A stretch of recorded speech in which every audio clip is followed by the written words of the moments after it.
உடுப்பி ராஜ்யத்தின் மன்னன் தன் தூதுவன் மூலம் குருஷேத்திர போரை பற்றி கேள்விப்பட்டதும் பகவான் ஸ்ரீகிருஷ்ணரை சந்தித்து அவரிடம், நான் இங்கு குருஷேத்திர போரில் பங்கெடுக்கத்தான் வந்தேன். ஆனால் என்னால் முழு மனதாக ஒருவர் தரப்பில் இருந்து போர் புரிய முடியாது. ஏனென்றால் என் பார்வையில் இருவர் தரப்பிலும் நியாயம் இருப்பதாகத்தான் எனக்கு தோன்றுகிறது. ஆகையால் நான் இந்த குருஷேத்திர போரில் ஒரு போராளியாக பங்கெடுக்க விரும்பவில்லை. இப்பொழுது நான் உங்களிடம் ஒரு கோரிக்கையை முன்வைத்து வந்துள்ளேன். நீங்கள் என் கோரிக்கையை ஏற்றுக்கொண்டு சம்மதம் தெரிவித்து எனக்கு ஆசீர்வாதம் வழங்க வேண்டும் என்று கேட்டான் உடுப்பியின் மன்னன். கிருஷ்ண பகவான் அவரிடம், உன் கோரிக்கை என்ன? தயங்காமல் உனக்கு என்ன தேவை என்று என்னிடம் சொல் என்றார். உடுப்பி மன்னன், நான் இந்த குருஷேத்திர போரில் பங்கெடுக்க உள்ள அனைத்து வீரர்கள் மற்றும் அரசர்களுக்கு உணவு தயாரித்து உணவளிக்க விரும்புகிறேன். நீங்கள் தான் இந்த பாக்கியத்தை எனக்கு தந்தருள வேண்டும் என்று தன் கோரிக்கையை பகவான் கிருஷ்ணரின் முன் வைத்தார். கிருஷ்ண பகவானும் அவர் கோரிக்கையை ஏற்றுக்கொண்டு உடுப்பி அரசரை போர் வீரர்களுக்கு உணவு தயாரிக்கும் பொறுப்பை கொடுத்தார். உடுப்பியின் மன்னன் 18 நாட்கள் நடந்த போரில் நேரம் தவறாமல் உணவுகளை தயார் செய்து வீரர்களுக்கு கொடுத்தார். அவர் எந்த உணவை தயார் செய்தாலும் அந்த நாளின் முடிவில் உணவுகள் கொஞ்சமும் மிச்சமின்றி முழுவதுமாக தீர்ந்துவிடும். உணவு பாழாகாமல் வீணாக கீழே கொட்டப்படாது. அதே நேரத்தில் உணவு பற்றாக்குறையும் ஏற்படாது. போரில் பங்கெடுத்த ஒவ்வொரு வீரர்களுக்கும் சரியான அளவில் பசி தீர்க்கும்படி உணவு பரிமாறப்பட்டது. குருஷேத்திர போரும் முடிந்துவிட்டது. போரில் அதிக அளவில் இழப்புகளை சந்தித்தாலும் பாண்டவர்கள் அணி வெற்றி பெற்று யுதிஷ்டிரன் தான் அடுத்த தலைமுறையில் ஹஸ்தினாபுரத்தின் மன்னன் என்று உறுதி செய்யப்பட்டு பாண்டவர்கள், திரௌபதி, சுபத்திரை, குந்தி என பாண்டவர்களின் குடும்பத்தினரும் பாண்டவர்களுக்காக துணை நின்றவர்களில் எஞ்சியிருந்த பாண்டவ நட்பு நாடுகளைச் சேர்ந்தவர்களும் பெரும் மன மகிழ்ச்சியுடன் போர்க்களத்தை விட்டு வெளியேறினர். அப்பொழுது பீமன் சாப்பாட்டின் நினைவு வந்து உணவுகளை பற்றி பேச ஆரம்பித்தான். அர்ஜுனன் பீமனுக்கு சாப்பாட்டின் மீது இருக்கும் ஆசையை பற்றி கேலி செய்து கொண்டிருந்தான். இப்படி அனைவரும் பேசிக்கொண்டே ஹஸ்தினாபுர அரண்மனையை அடைந்தனர். திருதராஷ்டிரர், காந்தாரி என சில தர்ம சங்கடமான நிலைகளை கடந்து யுதிஷ்டிரன் ஹஸ்தினாபுரத்தின் மன்னனாக முடிசூடப்பட்டான்.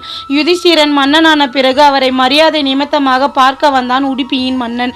அப்பொழுது ஹஸ்தினாபுர அரண்மனையின் சமையற்கூடத்தில் ஏதோ வாக்குவாதம் நடப்பதாக யுதிஷ்டிரனுக்கு தகவல் வந்ததால் உடுப்பி மன்னனை சிறிது நேரம் காத்திருக்க சொல்லிவிட்டு யுதிஷ்டிரன் சமையற்கூடத்திற்கு சென்றான். அங்கே பீமன் சமையல் கலைஞனுடன் சண்டையிட்டு கொண்டிருப்பதை பார்த்து திகைப்படைந்து யுதிஷ்டிரன் அவனிடம் விவரத்தை கேட்டார். அதற்கு பீமன், இவன் சமையல் கலை தெரிஞ்சவனாகவே எனக்கு தெரியவில்லை அண்ணா. இவன் ஒரு நாள் உணவை அதிகமாக சமைத்து வைக்கிறான். அதில் எனக்கு எந்த சங்கடமும் இல்லை. ஏனென்றால் மிஞ்சும் உணவுகளை நான் தின்று தீர்த்து கொள்வேன். ஆனால் ஒரு சில சமயங்களில் இவன் சமைக்கும் உணவின் அளவு பற்றாமல் போய்விடுகிறது. அரண்மனையில் இருப்பவர்களுக்கும் எனக்கும் இது பெரிய தொந்தரவாக உள்ளது என்றான்.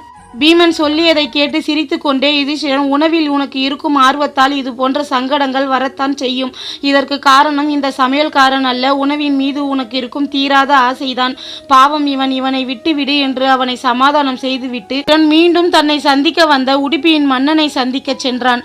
செல்லும் போது வழியில் அரண்மனையில் அன்றாடம் சமைக்கும் உணவிலேயே இப்படி இத்தனை குளறுபிடிகள் நடக்கிறதே. 18 நாட்கள் நடந்த போரில் ஒரு நாள் கூட உணவு பற்றாக்குறை வராமல் எப்படி உடுப்பி மன்னரால் சமைத்து தர முடிந்தது என்ற சந்தேகம் வந்தது.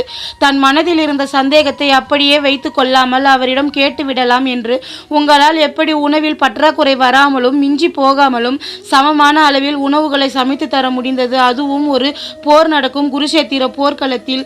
போரில் வீரர்கள் ஒவ்வொரு நாளும் லட்சக்கணக்கில் மடிந்து போனார்கள். ஆயிரக்கணக்கில் வீரர்கள் காயமுற்று இடையில் சண்டையிட முடியாமல் விலகி போனார்கள். காயத்தை ஆற்றிக்கொண்டு மீண்டும் வந்து போரில் கலந்து கொண்டார்கள். இப்படி வீரர்களின் அளவு மாறுபட்டு கொண்டே இருந்த போதிலும் எப்படி உங்களால் சரியான அளவில் உணவை தயார் செய்ய முடிந்தது?